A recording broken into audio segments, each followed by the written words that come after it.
بسم اللہ الرحمن الرحیم۔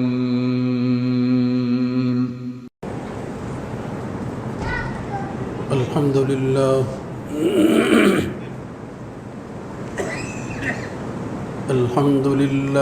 نحمده ونستعینه ونستغفره ونعوذ باللہ من شرور انفسنا ومن سیئات اعمالنا من يهده الله فلا مضل له ومن يضلل فلا هادي له وأشهد أن لا إله إلا الله وحده لا شريك له وأشهد أن محمدًا عبده ورسوله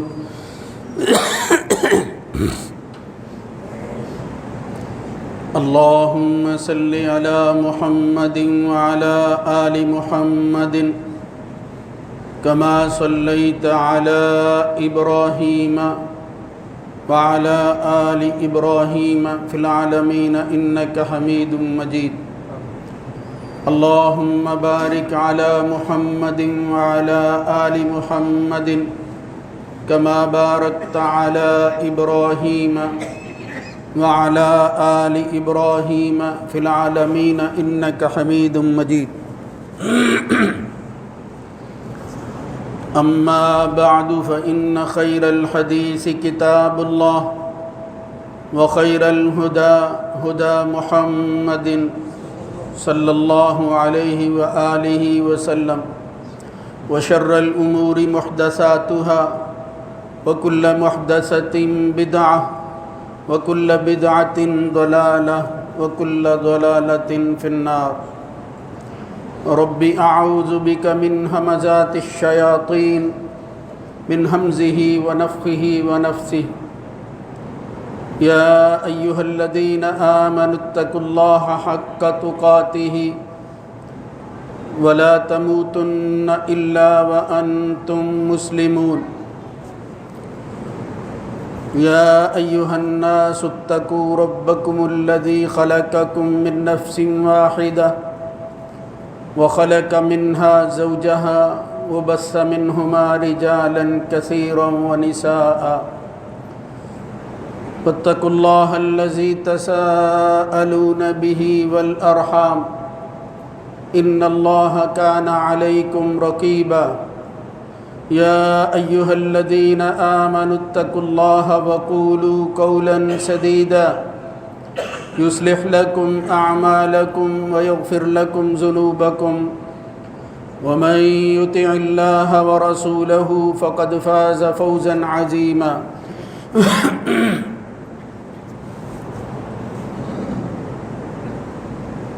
رب اشرح لي صدري ويسر لي أمري واحلل عقدة من لساني يفقهوا قولي وإذا سمعوا اللغو أعرضوا عنه وقالوا لنا أعمالنا ولكم أعمالكم سلام عليكم لا نبتغي الجاهلين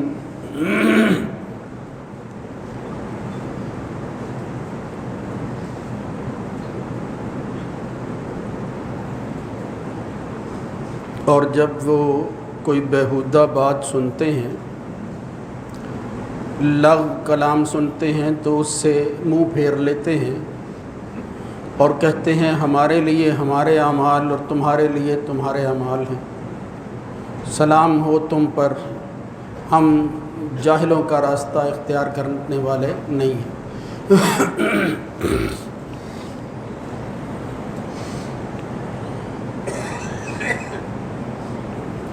اللہ رب العزت کی حمد و ثنا کے بعد درود و سلام سید الرسل سید ولد آدم خاتم النبیین جناب محمد الرسول اللہ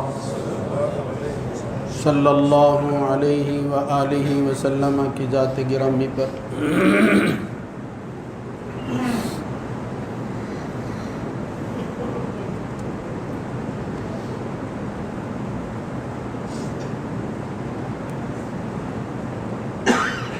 نیکی اور بدی کے حوالہ سے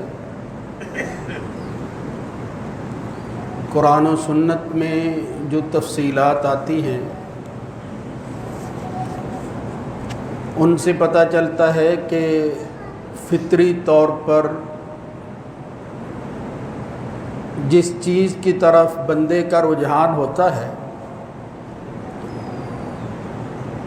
اس فطرت کے مطابق ہی اللہ تعالیٰ نے اپنے احکامات کو مرتب کر کے انسانوں کے سامنے رکھا۔ فطرت کی مخالفت نہیں ہے، مگر فطرت وہ جو اللہ کی پیدا کردہ ہے۔ فطرت اللہ التی فطر الناس علیہا، اللہ نے خود ہی یہ فیصلہ کر دیا کہ بندے کو فطرت بنانے کی ضرورت نہیں، یہ اللہ کے اختیار میں ہے۔ اللہ نے اسی پر انسانوں کو پیدا کیا ہے، لا تبدیل لخلق اللہ، اور اسی پر ہر پیدا ہونے والا پیدا ہوتا رہے گا۔ ذالک الدین القیم ولکن اکثر الناس لا یعلمون، یہ جو اپنی طرف سے فطرت کی تشریحات کر کے غیر فطری چیزوں کو فطرت بنانے کی کوشش کرتے ہیں، یہ ان کی خود ساختہ کوشش اور محنت ہے، اور یہ دین جو دین قیم کے نام سے نازل کیا گیا ہے اس کا حصہ نہیں، یہ ان کی خواہشات ہیں۔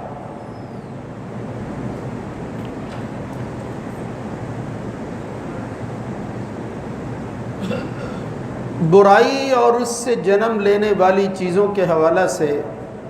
آخر کار نتیجہ کیا سامنے آئے گا، اور جب یہ برائی بڑھ جائے گی، برے لوگ جو ہے وہ زیادہ ہو جائیں گے، تو پھر اللہ تعالیٰ اس جہان کو ختم کر دے گا۔ اور اس وقت کے قریب آنے کے لیے کوئی تعین قرآن و سنت میں تو نہیں، لیکن ایسی علامات اور نشانیوں کا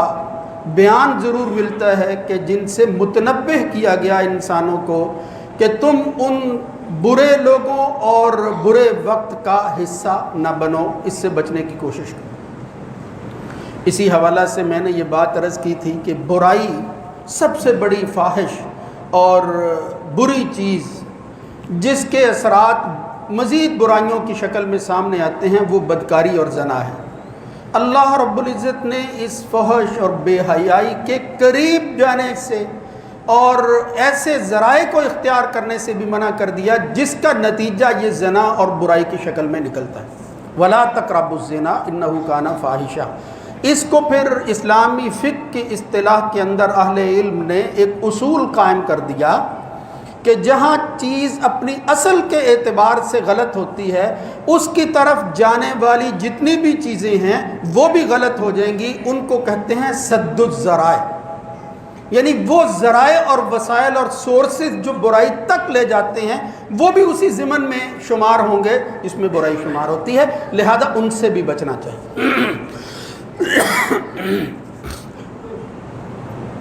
اسی حوالہ سے جب خاص طور پر نبی کریم صلی اللہ علیہ وسلم کی پیشن گوئیوں کو ہم پڑھتے ہیں تو ان سے معلوم ہوتا ہے کہ جب اس طرح کا ماحول بن جاتا ہے جس میں برائی نہیں رہتی، یا جو لوگ اس میں اس حد تک آگے چلے جاتے ہیں ان کو وہ چیز پھر بری نظر نہیں آتی، تو اس کے ساتھ جو چیزیں اٹیچ ہیں، جو ملی ہوئی ہیں، وہ یہ ہے کہ اس برائی کے ساتھ ساتھ اور برائیاں، شراب کا عام ہو جانا، اور اسی طرح مخلوط مجالس کا انعقاد، مرد اور عورت کی تفریق کا ختم ہو جانا، اور اسی طرح ایسی چیزوں کو استعمال کرنا جو حرام ہیں بالکل واضح طور پر، اور پھر جن کی وجہ سے یہ برائی جو ہے یہ اپنے عین شباب پر اور اپنے جوبن پر جو ہے وہ آ جاتی ہے، ان کو بھی حرام قرار دیا گیا ہے۔ ان میں سے ایک چیز ہے غنا،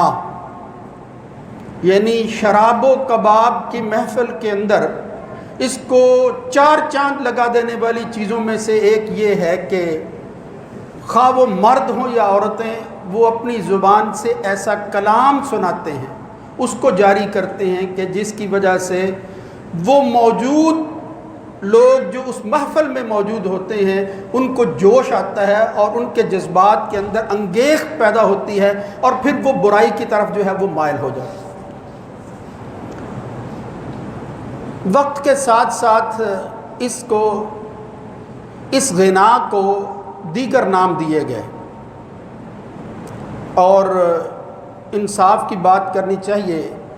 اللہ کی یہ حکمت وہ اللہ ہی بہتر جانتا ہے، لیکن اس بات پر تو اتفاق موجود ہے اہل علم کے ہاں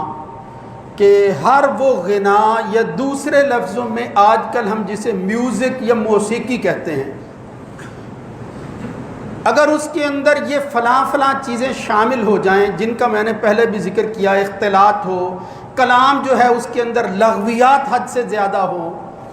وہ غزلیات زیادہ ہوں، رزمیات کم ہوں، یہ اصطلاحیں ہیں۔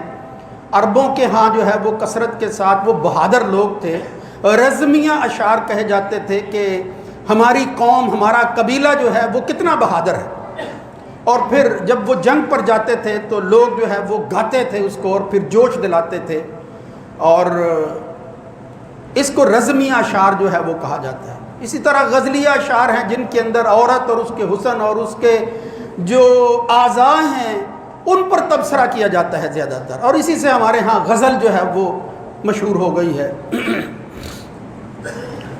یہ مسئلہ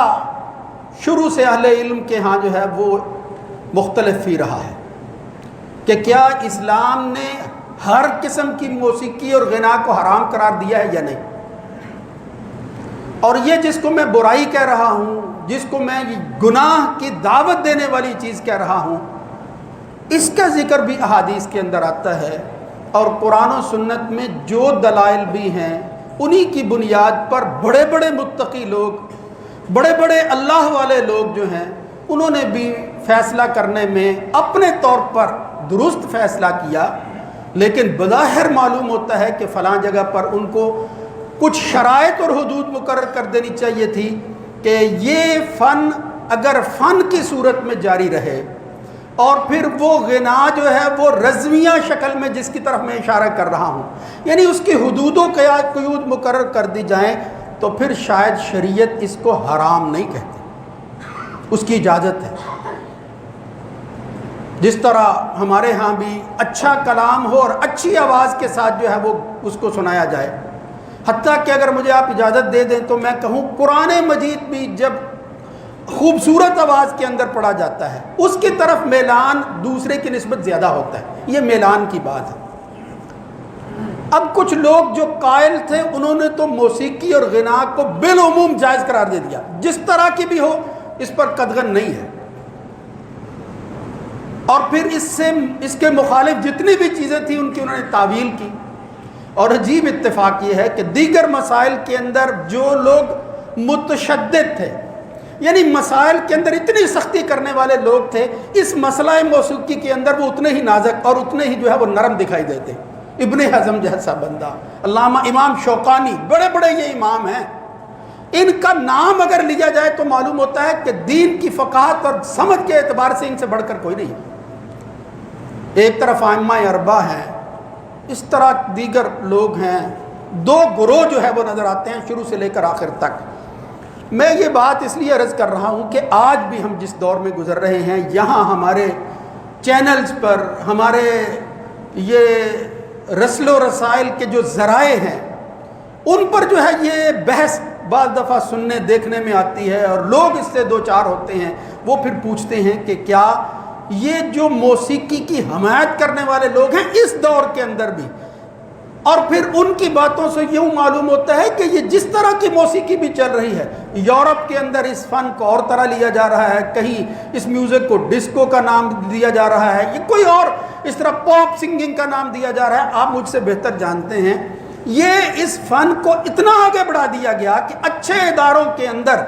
دیگر مضامین کے ساتھ اس کو ایک مضمون کے طور پر پڑھایا جا رہا ہے، اور ہم ان اداروں کو ترجیح دیتے ہیں اپنی ضروریات میں تنگی جو ہے وہ اختیار کر کے، اپنے آپ کو ہاتھ جو ہے وہ بڑی مشکل کے ساتھ جو ہے وہ باندھ کر اپنی ضروریات کو جو ہے وہ کم کر کے اپنی اولاد کو ایسے اداروں میں بھیجتے ہیں اور وہاں تعلیم دیتے ہیں جہاں مضمون دیگر مضامین کے ساتھ موسیقی کا ایک مضمون جو ہے وہ بھی ان کے نصاب کا حصہ ہوتا ہے۔ اب وہ لوگ جو ہے جس طرح کی سوچ رکھتے ہیں، انہوں نے اس مضمون کو لازمی کیوں قرار دیا ہے، وہ کیوں پڑھاتے ہیں؟ اس سے آپ خود اندازہ کر سکتے ہیں کہ ان کے ہاں کوئی مطمع نظر ان کا بہتر نہیں ہے، کوئی اچھی سوچ نہیں ہے، کوئی بہتری کی طرف قوم کو لے جانا نہیں ہے، بلکہ اس کلچر سے متعارف کروانا ہے جو کلچر جہاں سے ان کی یہ تعلیم آئی ہے، جو کچھ وہ لے کر آئے ہیں اور ہم کو وہ سکھانا چاہتے ہیں۔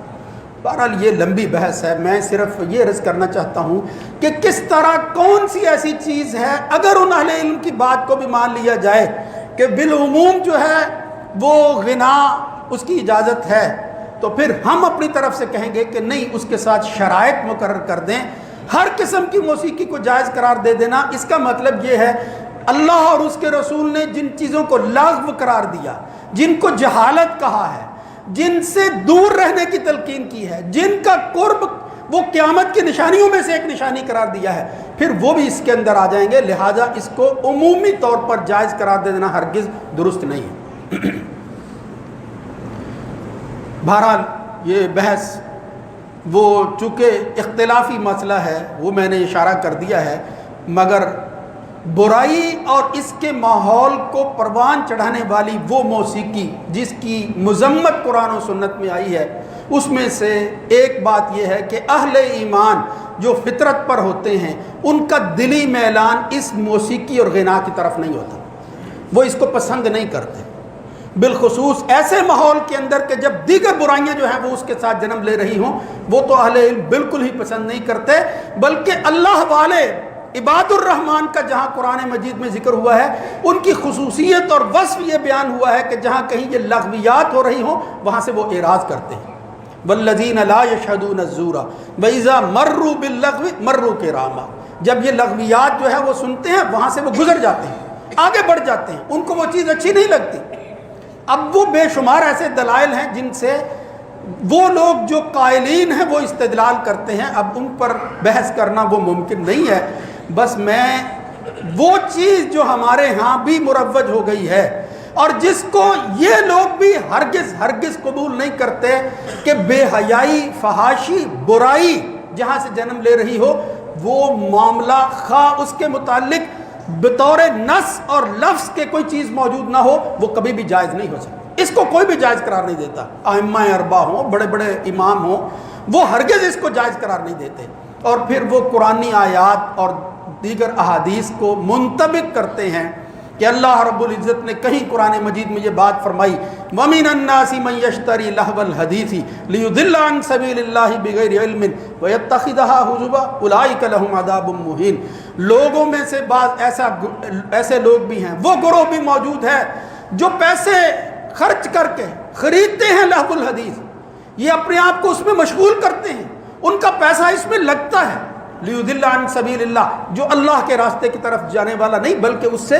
دور لے جانے والا ہے، گمراہی کی طرف لے جانے والا راستہ ہے، جس کو یہ لوگ پیسے استعمال کر کے جو ہے وہ خریدنے کی کوشش کرتے ہیں۔ وَيَتَّخِذَهَا هُزُوًا، اور پھر اللہ کی نشانیاں اور آیات کو مذاق کا نشانہ بنا دیتے ہیں۔ أُولَٰئِكَ لَهُمْ عَذَابٌ مُّهِينٌ، بالکل ایسا ہی ہوتا ہے۔ یہ لوگ جو ہے یہ مدہوش ہو کر ایسی کلام جو ہے وہ زبان سے جاری کرتے ہیں کہ جس میں قرآنی آیات کی توہین تک جو ہے وہ نظر آتی ہے۔ بعض دفعہ اس طرح کا غنا، اس طرح کی موسیقی وہ بالکلیہ یعنی بالاتفاق اگر اس کے بارے میں کہا جائے کہ وہ حرام ہے، اس میں کوئی شک نہیں۔ تو یہ جو آیت ہے اس پہ بھی معلوم ہوتا ہے لہو الحدیث خریدنا یہ مسلمانوں مومنوں کی نشانی نہیں ہے، وہ گمراہ کرنے والے اور خود گمراہی پر رہنے والوں کی نشانی ہے۔ اولئک لہم عذاب مہین، ان کے لیے تو دردناک اور رسوا کن عذاب اللہ نے تیار کر رکھا۔ اہل ایمان کے بارے میں اللہ نے کیا کہا ہے؟ وَإِذَا سَمِعُوا اللَّغْوَ أَعْرَضُوا عَنْهُ، وہ تو اعراض کرتے ہیں، منہ پھیر لیتے ہیں۔ جناب عبداللہ ابن عمر رضی اللہ تعالیٰ عنہ کے بارے میں جس طرح ایک حدیث آتی ہے ابو داؤد میں کہ انہوں نے کہیں موسیقی اور غنا کی آواز سنی تو اپنی کانوں میں انگلیاں ٹھونس لی اور اپنے شاگرد نافع سے دور جا کر کہا کہ کیا وہ آواز جس کی وجہ سے میں نے کانوں میں انگلیاں ٹھونسی ہیں وہ اب بھی آ رہی ہے؟ جب انہوں نے کہا نہیں تو اس وقت انگلیاں نکال کر کہا میں نے یہی عمل کرتے ہوئے محمد الرسول اللہ صلی اللہ علیہ وسلم آپ اس طرح کی چیز کو ہرگز پسند نہیں کرتے تھے. باوجود اس کے کہ بعض بچیاں عید کے موقع پر، بعض شادی بیاہ کے موقع پر وہ جو ہے وہ اس طرح کے کلمات زبان سے ادا کرتی، وہ غنا کی شکل کے اندر وہ سناتی تھی گھر کے اندر رہ کر، یعنی وہاں کوئی فحاشی نہیں ہوتی تھی. وہ ساری حدودوں کے جو شریعت نے جو ہے وہ لگائی ہیں ان کے تحت اس معاشرے کا حصہ تھے. بالخصوص انصار اس کو بہت زیادہ پسند کرتے. نبی کریم صلی اللہ علیہ وسلم، ایک بخاری مسلم میں روایت آتی ہے کہ ایک خاتون کی شادی انصاری کسی کے ساتھ ہوئی تو رسول اللہ صلی اللہ علیہ وسلم نے تو یہاں تک کہا کہ کیا آپ نے کوئی گانے والا اس کے ساتھ بھیجا ہے؟ یعنی گانے والے سے مراد ہم وہی میوزک موسیقی نہ لے رہے ہیں. یعنی انصار کے ہاں جس طرح کے کلام کو مترنم شکل کے اندر پڑھا جاتا ہے اس طرح کا کوئی بندہ بھیجا ہے؟ یعجبہم اللہ، وہ تو اس طرح کے کھیل کود کو پسند کرتے ہیں. اور اس موقع پر اس کی اجازت ہے. اس صورت میں بچیاں گا رہی تھی نبی کریم صلی اللہ علیہ وسلم کی موجودگی میں، اللہ کے رسول کے گھر کے اندر بچیاں گا رہی تھی. جناب ابو بکر صدیق آئے اور فرمایا اللہ کے رسول کا گھر ہو اور مزمار الشیطان جو ہے وہ گایا جا رہا ہو. تو جناب رسول اللہ صلی اللہ علیہ وسلم جو لیٹے ہوئے تھے آپ متوجہ ہوئے اور آپ نے کہا دعہما یا ابا بکر، ابو بکر چھوڑ دو اس کو، یہ بچیاں ہیں. اور لکل قوم عید وہذا عیدنا، ہر قوم کی عید ہوتی ہے، خوشی کا موقع ہوتا ہے، آج ہمارے لیے یہ عید کا موقع ہے. ہماری بچیاں ہیں چھوٹی، وہ اپنا جو ہے وہ ذوق پورا کر رہی ہیں. اور پھر اللہ کے رسول کی موجودگی میں کوئی ایسی کلام نہیں تھی. بلکہ ایک اور روایت بخاری مسلم میں ہی آتی ہے، نبی کریم صلی اللہ علیہ وسلم تشریف لائے. وہ حضرت ربی بنت معوذ بن افراء کہتے ہیں کہ میری شادی کا موقع تھا. اور بھی جو ہے وہ روایتیں آتی ہیں جس میں بچیاں جو ہیں وہ کہتی ہیں کہ اپنے آبا کی وہی رزمیہ کلام، ان کی بہادری کے واقعات جو ہے وہ شعروں میں بیان کر رہی تھی. من قتل یوم بدر من آبائی یوم بدر، اب میرے آبا و اجداد میں جو بدر کے دن جو ہے وہ شہید ہوئے ان کا تذکرہ کر رہے تھے. اور رسول اللہ صلی اللہ علیہ وسلم کے آنے پر ایک بچی کہنے لگی گاتے ہوئے وفینا نبی یعلم ما فی غدی، اور ہمارے اندر تو ایک ایسا نبی اللہ نے مبعوث کر دیا ہے جو کل کی بات کو بھی جانتا ہے. نبی کریم صلی اللہ علیہ وسلم نے جب یہ بات سنی تو روک دیا، فرمایا نہیں قولی بالذی کنتی تقولین، یہ بات درست نہیں ہے کہ میں کل کی بات کو جانتا ہوں. حد کے اندر رہو، کسی کی شان کے اندر بھی جو بات کہنی ہے وہ درست کہنی چاہیے. کلام کے اندر کسی ایسے مترنم آواز کے اندر جو بات آپ دوسروں تک پہنچا رہے ہیں اس کے اندر بھی جھوٹ شامل نہیں ہونا چاہیے. والذین لا یشهدون الزور واذا مروا باللغو مروا کراما، اس کی احتیاط جو ہے وہ بہرحال کرنی چاہیے. تو یہ دونوں پہلو میں اسی حوالہ سے آپ حضرات کے گوش گزار کر رہا ہوں کہ اتنی سختی جس میں یہ علامت سمجھی جاتی ہے کہ شادی کا بھی موقع ہو، گھر کے اندر بھی ہو، دفن ماں کی کوئی چیزیں ہوں، یعنی ڈھولکی یا اوزار بھی اس طرح کے ہوں کہ جن سے جو ہے وہ جذبات میں انگیخت پیدا ہوتی ہو، کوئی ایسی چیز بھی نہ ہو، اس کی بھی ہم اجازت نہیں دیتے. اور یہ سمجھا جاتا ہے کہ یہ وہابیوں اور اہل حدیثوں کا گھر ہے، تو یہ کوئی اچھی علامت نہیں ہے. بہرحال اس کو اپنی حد کے اندر رکھ کر ایک حد میں جو شریعت ہمیں اجازت دیتی ہے جس حد تک اس کو اختیار کرنا، اور جس کی نفی کرتی ہے اس کی نفی کرنا. اس طرح کے بخاری کے اندر ایک روایت آتی ہے، جو قائلین ہیں وہ کہتے ہیں کہ یہ روایت جو ہے اس کے اندر بھی کلام ہے. بہرحال بخاری کے اندر آتی ہے. وہ کہتے ہیں ایک وقت آئے گا کہ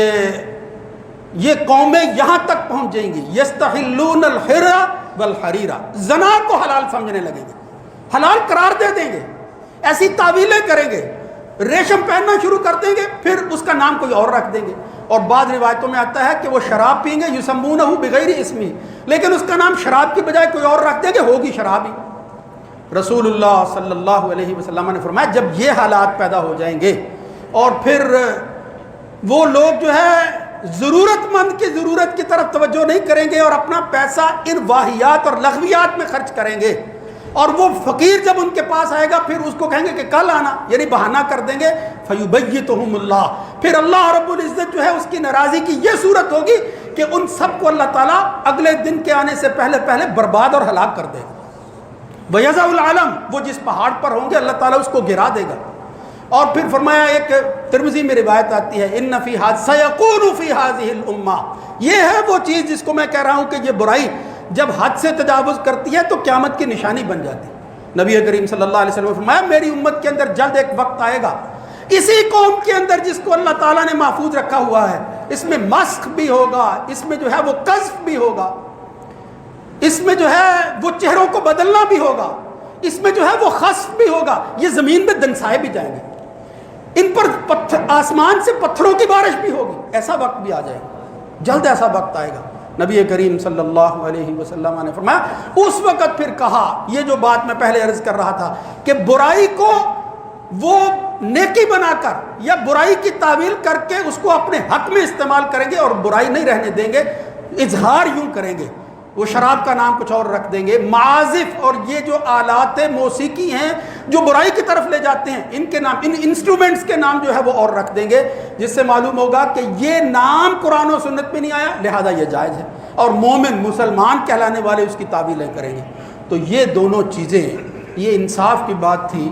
اس مضمون کے حوالے سے میں نے آپ حضرات کے سامنے رکھ دی ہیں۔ اب حدود و قیود کی پابندی کرنا ضروری ہے، اور وہ چیزیں جو گناہ میں آگے جو ہے وہ لے جاتی ہیں اور قیامت کی نشانیوں میں سے ایک نشانی بن کر وہ ہمیں اس کا حصہ بناتی ہیں، اللہ سے دعا ہے کہ ہمیں اس سے محفوظ رہنے کی توفیق نصیب فرمائے، اور اس دین کو حق، سچ اور انصاف کے مطابق سننے، کہنے اور سمجھنے کی توفیق عنایت فرمائے۔ اقول قولی ھذا استغفر اللہ لی ولکم۔